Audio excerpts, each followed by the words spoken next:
Hi, my name is Cole Wright, and today I'll be discussing information about the Very Large Array. The Very Large Array is located in New Mexico, San Augustine. This location was a very important selection because radio telescopes have to be placed in an area where they are able to locate faint cosmic waves without any disturbance from people's radios or nature. So it's pretty much in the middle of nowhere. New Mexico, San Augustine was a wise choice because it's far away from any major city that would cause interference. Also, there are mountains around this area which block out any radio interference from the cities. Another factor that plays a big part in the working VLA is the weather. The weather in San Augustine is perfect because it's not too humid, which reduces any chance of water molecules disturbing the radio waves. So basically, this has, it had to be a hand-picked area. It couldn't just be anywhere. Not many places on the planet that were okay for this place to be, so I think they found a good place for it. And then there are 28 25-meter radio telescopes that have been utilized for more than 11,000 projects. You may ask what the Very Large Array is and how it came about. Well, the Very Large Array was originally designed to observe and discover new objects in space. It was created to be able to receive radio commissions from spacecraft. The VLA was first approved by Congress in August 1972. The VLA began to get worked on in April 1973. On September 22nd, 1975, the first antenna was put in place. The first interferometric was observed on February 18th, 1976. Finally, the Very Large Array was completed in 1980. So it took a good while to build the Very Large Array, but in 1980 it was working. And then throughout this timeline, the 4-element array helped prepare the NRAO to build the Very Large Array that's made up of 28 telescopes. Another question you may wonder is how the VLA is set up. Well, the Very Large Array includes 28 antennas that are arranged in a Y shape and spreads 22 miles across. The Y shape makes it able to spot more detail out in space because the wider the array, the more it shows. Each dish is 82 feet with 8 receivers attached inside. The VLA moves in every angle, so it has the ability to spot new findings. Out of the 28 arrays, all of them work while one array is rotating. To have a better picture quality, each telescope is placed on a double parallel railroad tracks, making the radius and density of the array be transferred, which provides a better resolution and adds brightness sensitivity.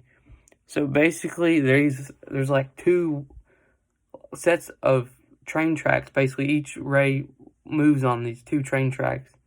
They can move which way they need them to.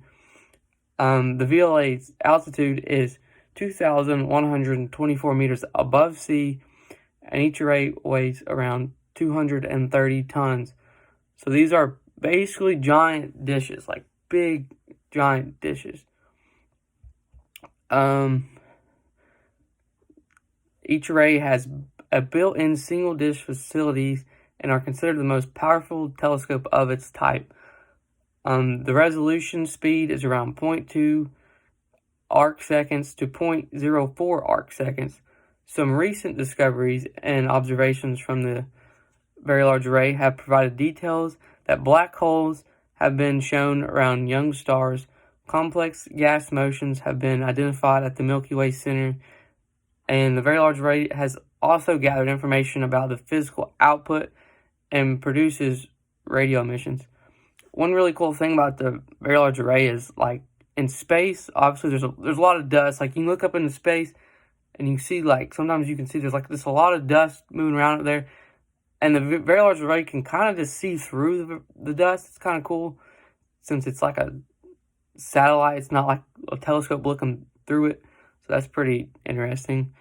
The VLA has also been used in entertainment films such as Terminator, Salvation, Contact, and 2010.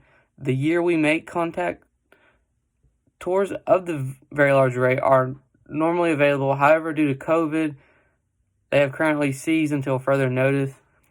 And the future radio, astronomers plan to upgrade the VLA so it can bring to the surface even more discoveries. If this idea is pursued, there will be 19 more 20-foot dishes that could possibly show that are further out into space.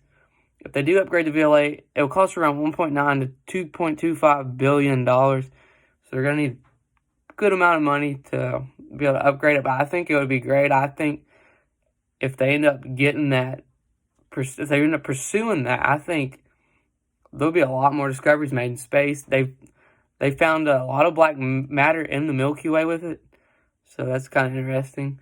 But black holes continue to be a mystery to scientists. However, the Very Large Array is providing a significant amount of information for scientists to learn more. In 2012, the Very Large Array received a $98 million upgrade, which allowed the satellites to pick up radio emissions up to 90 times greater than before.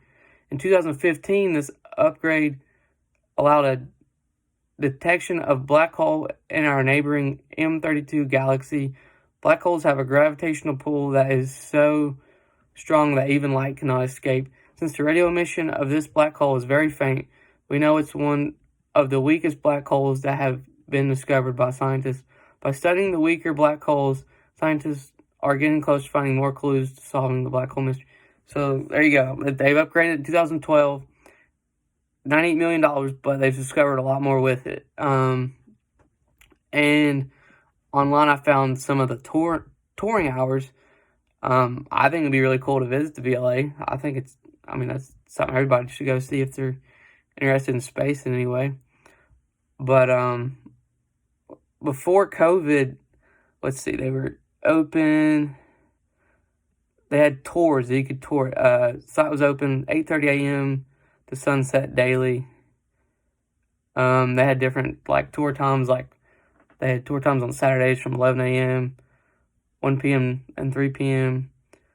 And then that was how a gift shop. So it's pretty cool. You can come tour the VLA. And yeah, I'm pretty interested in it. I think it's cool stuff. And I think it was cool to learn about.